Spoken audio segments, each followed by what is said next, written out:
Hello and welcome to another anime lore and theory video. I'm Shergok, your host, and today we are going to take a closer look at what Princess Renner would likely have done if Ainz was still in his own world and thus couldn't offer her immortality in exchange for betraying her entire kingdom. But before we're going to take a closer look at any of this, let me quickly thank my Patreons for supporting this channel, as well as a thanks to all users of the YouTube thanks function for making one-time donations. And with that said, let's get to the topic at hand. So the new world without Ainz would also be a world in which Princess Renner loses her most powerful allies, but also a world where Tell would have fallen to the undead, and where the Battle of the Cuts Plain would never have happened. And that would have made the conflict over the throne between Prince Zenek and Crown Prince Barbro heat up a lot. Simply because while Crown Prince Barbro is outwardly quite handsome and looks very regal, and as the firstborn son technically has the right to the throne, he is pretty lacking in his ability to actually rule. And because ruling doesn't just mean understanding the effects of a law's first, second or third order, it also means being able to navigate and comprehend the complex social network at court, and that in that regard, the Crown Prince is pretty clueless, which of course disqualifies him from actually becoming king. Meanwhile, the younger half-brother of the Crown Prince, Prince Zenek, had no problem forging alliances with one of the most powerful men in the country and making it clear to his father that he would not just be a puppet ruler of the powerful nobles that he is sponsored by. He wouldn't just be a shield or scapegoat to take the blame for the aristocracy's action if things went wrong. But King Ramposa simply couldn't bring himself to end this dispute with a strong declaration and change the line of succession. In other words, sooner or later Barbro and Zenek would have clashed, and at first Barbro would have the clear upper hand here, because even though he's not exactly the brightest, like a 40-watt bulb held to the sun while turned off, his allies are militarily better prepared than the other side is. Inspired by the royal elite force under Gazav Stronov, Marquis Bouloup took it upon himself to form his own elite unit, and although weaker than Gazav and his troop in individual strength, they outnumber the royal warriors 10-1, and would clearly win against Gazav and his forces by sheer weight of numbers. But in the long run, what would work in Zenek's favor is that Marquis Raven is perceived as a neutral third party, like a bat darting between sides, always looking for an opportunity to gain an advantage. And that's where the plan would begin, because that would give Marquis Raven enough time after the outbreak of hostilities to gather and organize his own troops, and then either march into the battle unified, or better yet, join the high nobility under a false flag, only to better betray them from within and strike them from behind, on Zenek's side and orders. And Renner as the third-born princess officially only holds marginal value, but due to her status as an unmarried daughter of the king, she would be seen as an important bargaining chip to draw another snobble on the side of basically the person who controls her. In other words, Renner would have to flee, and that would be surprisingly easy. Even after Ainz army systematically surrounded and wiped out the kingdom in the canon story timeline, the Blue Roses, the elite adventurer team that was close friends with Renner, were able to escape. So in this case, since it's initially just a succession dispute, Renner, who is always well informed, would easily be able to slip away. She would likely be teleported away together with Climb, and probably also together with Brain Anglaus, most likely into the domain of Marquis Raven, if Brain Anglaus actually made his way to the royal court. But let's just say that Renner has a talent for finding strong allies. But also Renner would know that this is just the beginning, and so she would try to gather further allies around her, especially from the common folk, among whom she is very popular, to form a powerful fighting force that would not operate openly, but rather covertly, and that would not just fight and perish on the behest of some noble that doesn't care at all about them, but they would at least think they would fight for their own interest, their control of their own land, for lower taxes, for more security, for whatever they desire, in exchange for supporting the Golden Princess. And now add to this motivation and this tactic Tina and Tia, the twin assassins, and they would be ideally suited as trainers for this. And Evelyn's magical knowledge and Lachius' ability to use healing and resurrection magic would be an enormous advantage as well, and a wealth of knowledge that could be shared with this building army. Also, Renner could fulfill a shared wish of both Lachius and the Common People, namely to offer healing magic free of charge and to train promising potential healers.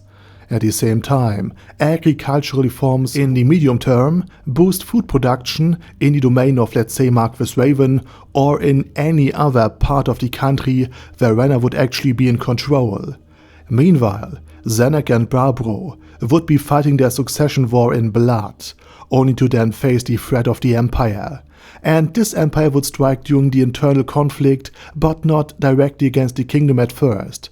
Rather, they would focus on the Cuts Plain and Ivantel, likely with the help of the Theocracy of Slain, because without Ainz gone, the fortress city of Ivantel would have been lost to Khajiit and Clementine and their undead forces, and would probably need to be retaken by the Black Scripture and the other forces of the Theocracy with the Empire's aid. And that alone would have been the breaking point for the Theocracy. From their point of view, an entire human city was lost to the undead, something the humanocentric Theocracy would deeply resent, just because of the incompetent kingdom. Additionally, the kings, and thus Zenek's side, would be severely weakened, as Ivantel was a royal city. So even though Barbro would initially hold all the cards, Marquis Raven's troops and Zenek's superior political skill would become a huge advantage over time. Not to mention that they would have Gazev, the strongest elite warrior, and Zanek would know how to utilize him effectively. So in other words, even if Zanek were driven out of the capital city at first, he would be capable of waging a kind of guerrilla war, while gradually gaining political dominance and influence, eroding the position of the initially successful crown prince. But then the Empire would arrive, under the pretense of restoring order, but in reality to conquer and occupy the entire kingdom.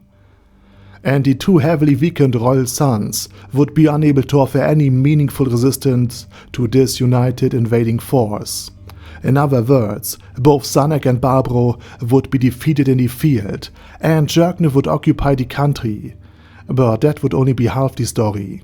The Eight Fingers would still be around, and would then have to be eliminated with the help of the Imperial troops, and likely the assassin organization Iangia, which in turn brings the third sister of Tina and Tia into play, someone Renner might recruit.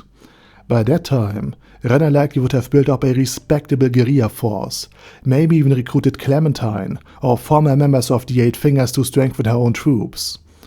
And so Renner's faction, though still numerically smaller than the Imperial legions and their 80,000 men, would have an edge, because Jerknev would at most be able to send only 3/4 of that force, about 60,000 troops, into the kingdom. The rest would still be needed for self-defense of the Empire in this hostile world. And for a large, agriculture-based country like this, that wouldn't be enough to effectively suppress a guerrilla war, but just to occupy the major cities and keep control there.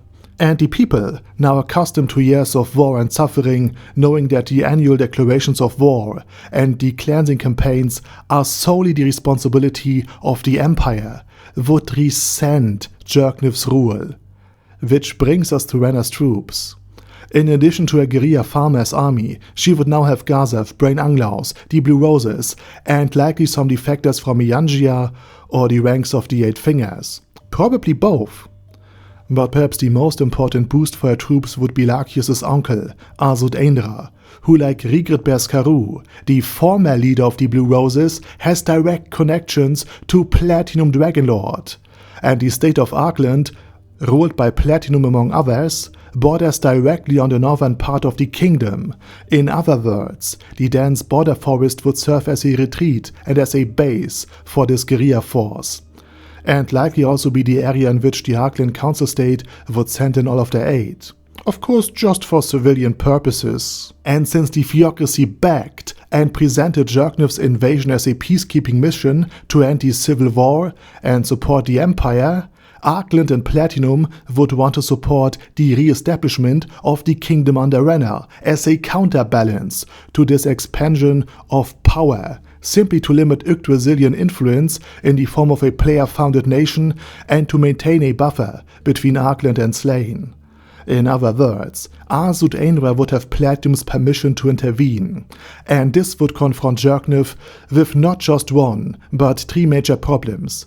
Ainz, who can wipe out dozens of Death Knights with a single spell, something Fluder and his apprentices could only do because they had the advantage of being airborne, and the Death Knight being unable to fling his swords at them, just like a Death Warrior would be. So therefore Ainz, on his own, could erase an entire Imperial Legion over time. Yarzef Stronov, Brain Anglaus, and the rest of the Blue Roses, supported by the local population, would be able to attack and eliminate isolated Imperial units sent into the countryside to keep the king's peace. And then they would vanish again, thanks to Evil Eye's teleportation magic or the aid of the local farmers.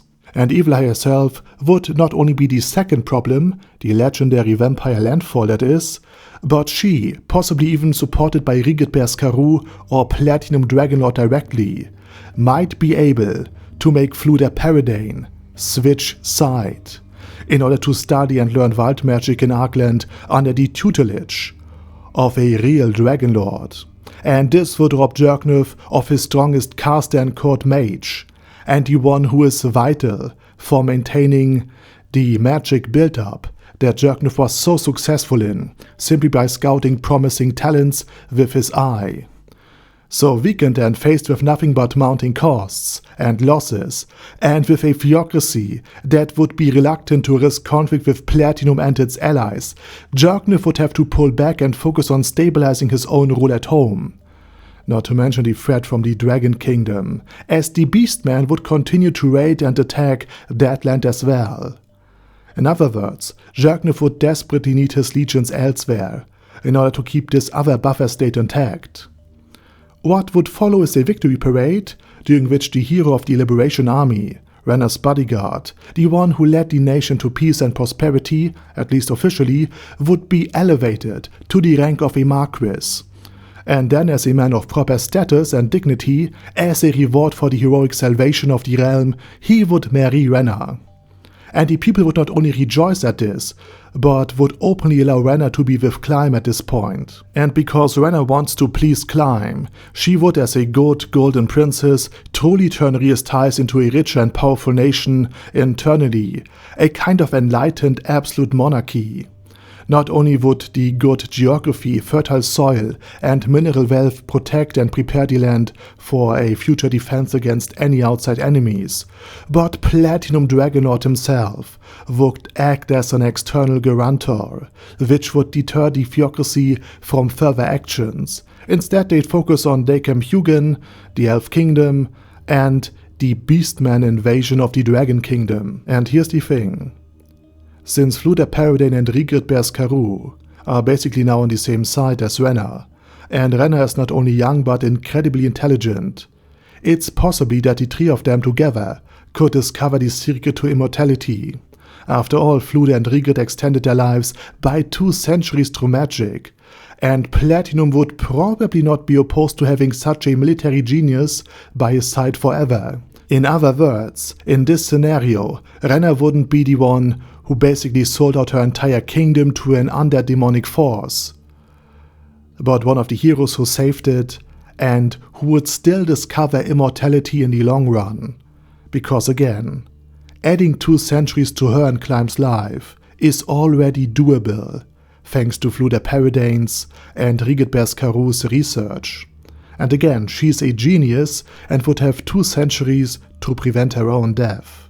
And Platinum, of course, wants to keep her around because she's that useful, just like Ainz did in the actual canon timeline. Well, Ainz, Albedo and Demiurge, but you're getting what I want to say, right?